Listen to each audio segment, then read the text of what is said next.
Sri Gurubhyo Namaha. Welcome to NCS Radha's online teaching academy, Ekalayo.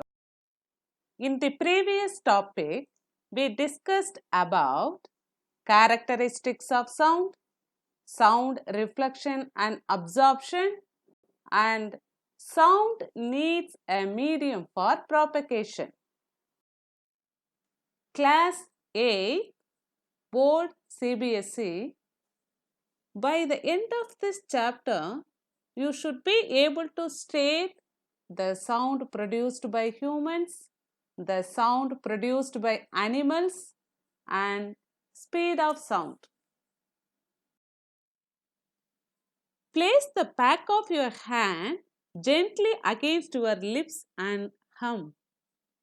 Did you feel the vibrations? Where are they coming from? Put your fingers lightly on your throat and hum again.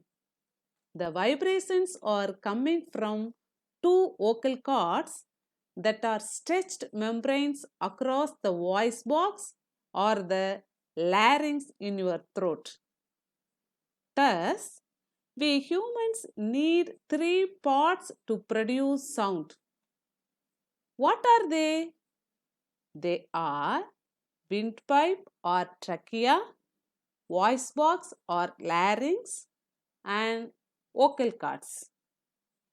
Now, you see the voice box is present inside the windpipe and the vocal cord are present inside the voice box. Now, observe the picture carefully. The two vocal cords stretched across the voice box in such a way that it leaves a narrow slit between them for air. Why does everyone sound different? We can easily recognize our friends, mother, teachers' voices. There are muscles attached to voice box, tight and thin, loose and thick. So, voice quality depends on the length of the vocal cords.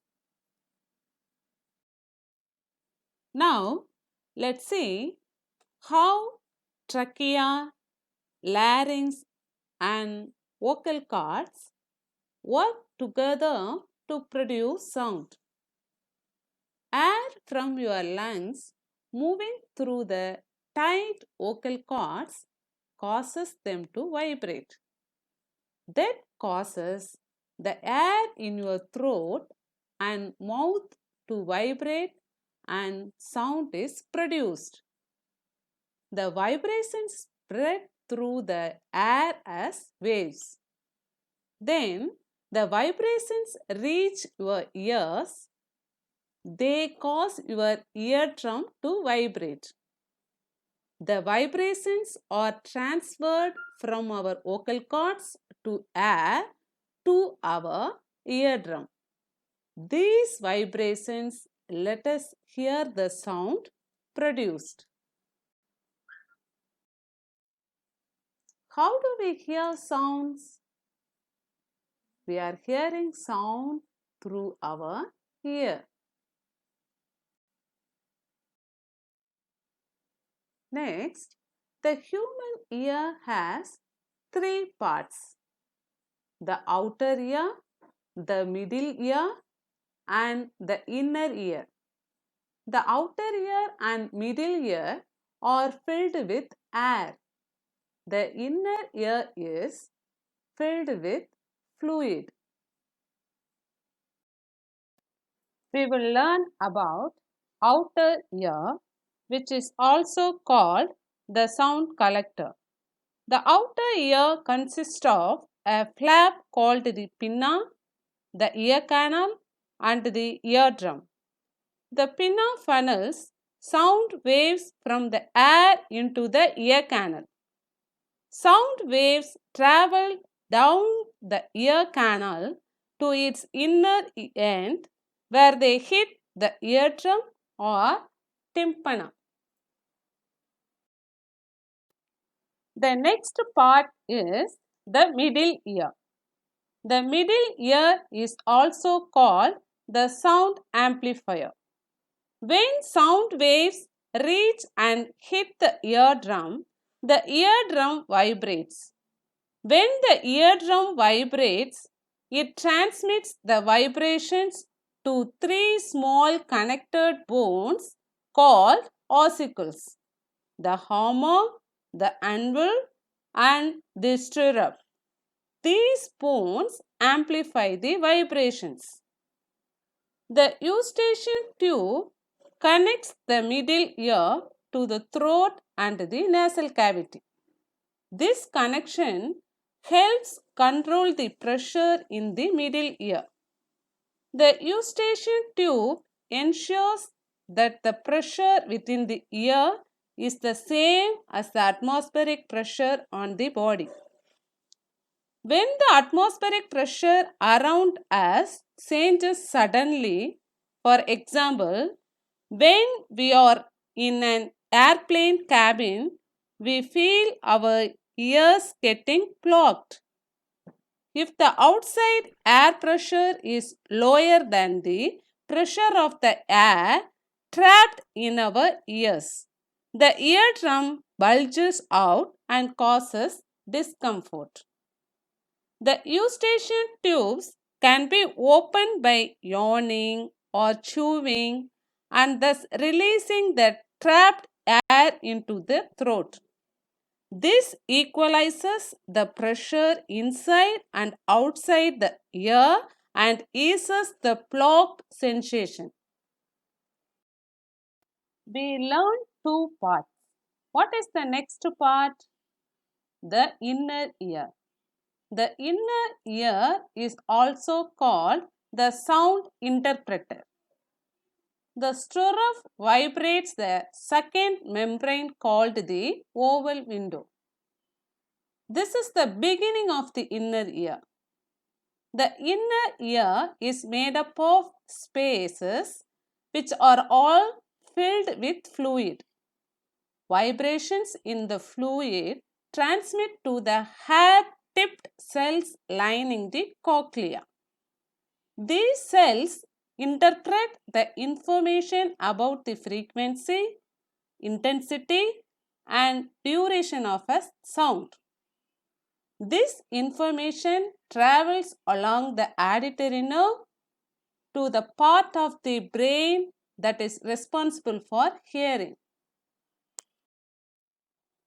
Okay, children, now we discussed the three parts of the ear. Now we are going to discuss about how sound waves reach your brain. Sound enters the ear through the ear canal. It makes the eardrum to vibrate. The eardrum sends the vibration to the inner ear. From there, the signals go to the brain and then we hear the sound. How much sound can we hear? The human ear can detect frequencies from 20 Hz to 20,000 Hz. Okay, children, now we are going to learn about sound produced by animals. Animals like dogs, cats, horses, lion, cows also produce sound by their vocal cords like human beings. Birds produce sound with ring of cartilage called syrinx in their windpipe. Frogs produce sound by puffing their vocal sacs up their throat like balloon while croaking. Insects like mosquitoes and bees produce sound by vibrating their wings rapidly. What is the speed of sound? The speed of sound is the distance traveled per unit time by a sound wave. The speed of sound is 343.2 meters per second or 1236 kilometers per hour. A speed faster than the speed of sound is called supersonic speed.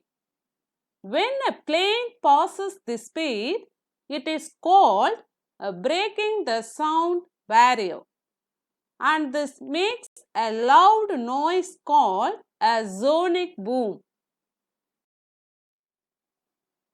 What are the speeds of sound? These are the speed of sound in different medium. Sound travels faster through denser mediums. It travels faster in liquids than in gases and even faster through solids. Its speed in water is more than 4 times that in air. Sometimes sound speed measurement are written as Mach numbers. This compares the speed at which something is traveling to the speed of sound. Look at the picture carefully, children. Sound travels faster in solid than in liquids and faster in liquids than in gases. Why? This is because the density of solid is higher than that of liquids, which means that the particles are closer together. Therefore, sound can be transmitted more easily. The speed of sound also depends on the temperature of the medium. What did we learn today? We came to know the 3 parts needed for human being to produce sound. What are they? Windpipe or trachea, voice box or larynx, and vocal cords. Then we learned how they work together to produce sound. Then we learned about 3 parts of the ear, how they help us to hear the sound. After that, we learned about sound produced by animals. Finally, we learned about speed of sound. I hope you all enjoyed these topics. Thank you, children. See you again.